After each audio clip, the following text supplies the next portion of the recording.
അമ്മയും മോളും കൂടെ എന്തോ ചെയ്യുന്നത് കൃത്യമായിട്ടൊന്ന് പറഞ്ഞേ. ഇത് ഒന്നും മനസ്സിലാവുന്ന വലിയ ചപ്പാത്തി ഉണ്ടാക്കുവാന്നോ? 4 മണി പലഹാരം അങ്ങനെയും പറയാം, അല്ലാതെ സ്നാക്സ് എന്നും പറയാം. മഴക്കാലത്ത് നമുക്ക് വീട്ടിൽ നിന്ന് തിന്നാലോ. എന്തോ സംഭവം ഇത് മൈദാ മാവാണ്. ഇത് വെച്ചിട്ട് നല്ലപോലെ ഇങ്ങനെ കുഴച്ച് കട്ടിക്ക് കുഴച്ച് ഇങ്ങനെ അതേപോലെ പറത്തി ഇതിങ്ങനെ കുഞ്ഞു കുഞ്ഞു പീസായിട്ട് കട്ട് ചെയ്യും. എന്നിട്ട് എണ്ണയ്ക്കകത്തിട്ട് പൊള്ളിക്കും.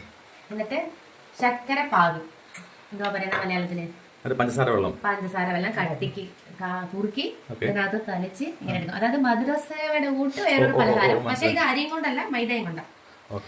അതായത് ഈ മടക്കസാധനം എന്നൊക്കെ പറഞ്ഞ പോലെ ഇത് മടക്കോ അതോ ഇങ്ങനെ തന്നെയാണോ? അതോ ഇല്ല. ഓ എപ്പടി കൂടെ കൂടും എന്താ അത് സ്ട്രേറ്റ്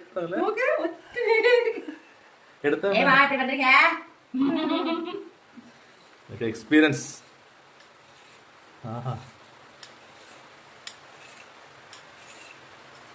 അടിപൊളി. എന്റെ അമ്മ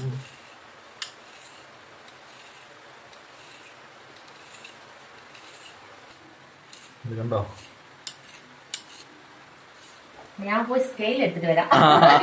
എനിക്ക് പറ്റത്തില്ല. ഇനിയിപ്പോ ഇത് ഇളക്കണ്ടേ? എളുപ്പം വരും. കൊള്ളാം. ഒരു സേവ എന്തായാലും ഈ വരച്ച ഭാരം 1.5 ഭാരമായിരുന്നു.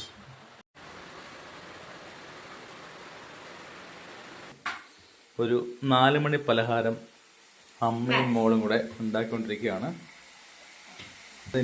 ഇതിന് കലാപരിപാടി വേറെ ഉണ്ടോ അതില്? ഓ പഞ്ചസാരയുണ്ട്.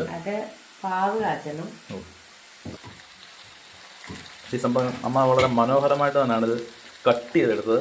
അതൊരു ഉഗ്രം കഴിവ് തന്നെയായിരുന്നു.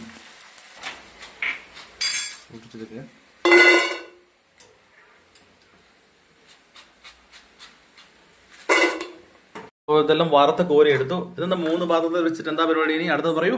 ഇത് ശർക്കര പാവ് കാച്ചില്ലയോ, ശർക്കര പാനി. അതിനകത്ത് ഞാൻ കളർ ചേർത്തിട്ടുണ്ട്. ഇതിനകത്ത് കുറച്ച് കളർ തെളിച്ചിട്ട് ആ ശർക്കര ഇങ്ങനെ ഇട്ട് കുളുക്കാൻ പോകും.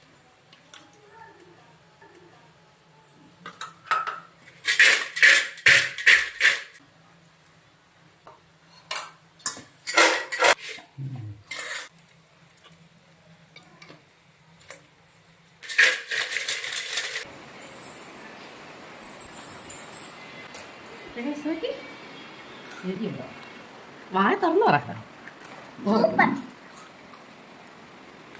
ഗരമര ഉണ്ടോ?